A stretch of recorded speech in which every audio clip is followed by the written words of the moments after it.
When it comes to the many power sources and abilities within the world of One Piece, few are considered as deadly as the Logia type fruit. Not just in its sheer combat ability, but in its versatility and supplemental abilities. But how does this fruit actually work, and why are so many of its users valued for their extreme strength and power? We're going to cover all of that and help give a better breakdown of what this fruit type can actually do. But before we begin, please be sure to subscribe to the channel so I can keep bringing you more anime news. If you were to take a sampling poll of the vast majority of One Piece fans, you'd probably get a different variation from each one on what they thought the coolest powers were. The funny thing about One Piece is, because its power system is so customizable, no one character or no one person ever thinks of the same power or ideas.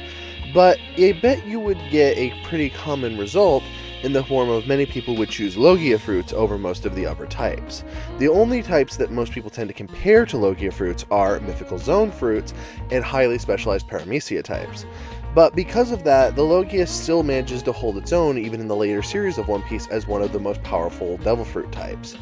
So what is a Logia fruit? Logia fruit are one of the three types of devil fruits, compared with zone fruits and paramecia. But unlike those two, all Logia type fruits will be derived from natural elements. This is pretty much one of the reasons they're the strongest. Any Logia type fruit will always correlate to a natural existing element.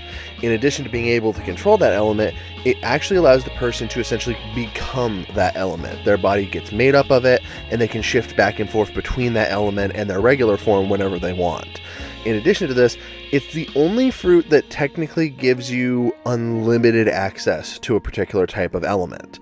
Because in the case of a lot of other like paramecia types where their superpowers are derived, they might need a pre-existing object or, material to work with. Not the case for Logia fruits. They can just automatically create the type that they want.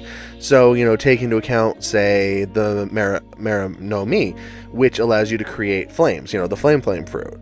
That doesn't require you to have started a fire previously. You become fire, and then you can just eject as much fire as you want. But it is worth noting that, unlike some of the other types, there are a few hiccups in the elemental nature of the Logia fruit.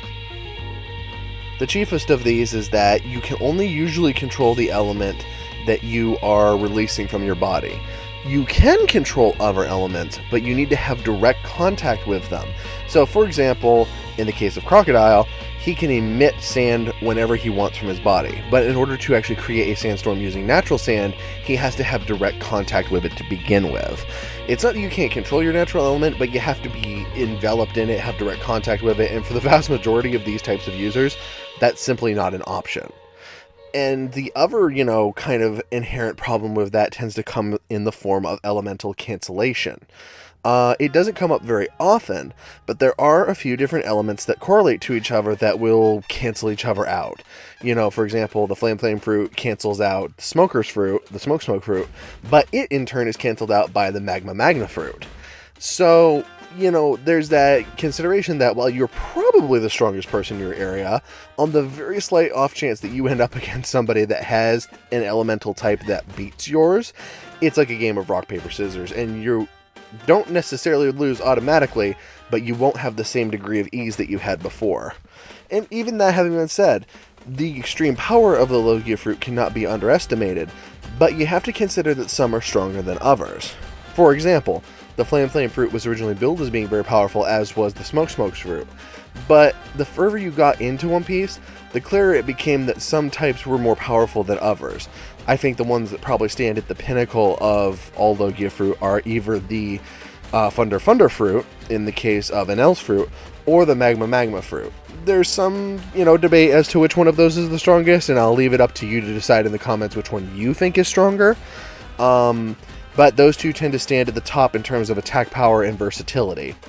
Overall, all of the others, though, give you pretty unique abilities, Consider that sometimes there's added benefits. The sand fruit not only allows you to make massive sandstorms, you can dehydrate opponents. You can also convert any stone into sand. These are useful aspects and not ones that most people would consider.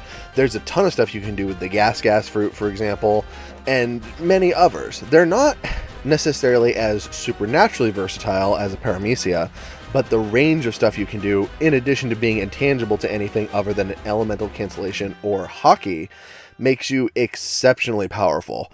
So that's why so many characters tend to praise, value, and seek out these particular fruits.